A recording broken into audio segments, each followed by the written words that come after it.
For the past little while at Winchester Wesleyan Church, we've been looking at some of the stories that Jesus has told and the lessons that we learn from those stories. And today we want to carry on by looking at stories of prayer. In Luke chapter 11, the disciples had just asked Jesus to teach them how to pray. And he replied by giving them what we refer to as the Lord's Prayer, or the Our Father. Luke records a little bit of a shorter version than Matthew records, but nevertheless, it's a good pattern for prayer and a good way that we can focus on prayers in our daily life.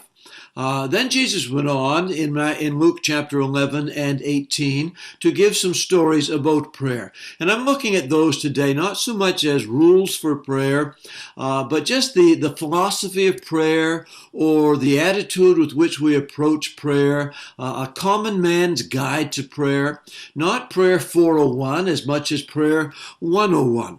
And one of the great stories that Jesus told is in Luke chapter 11, verses 5 to 8. I'm going to let you read it for yourself, but it's the story of a man who comes to a friend at midnight and asks for something, and Jesus uses this as an invitation to be persistent in prayer. One of my best friends, probably my best friend, is Doug Tatton. And you know, there's absolutely no time of day or night that I would hesitate to pick up the phone and call him if I needed anything.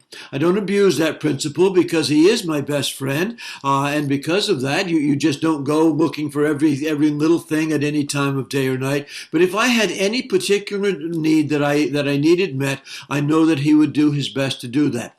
That's what best friends do. Jesus tells us to approach God in prayer just like he's our best friend and he has our best interest in heart. I pray that you reach out to him today. God bless.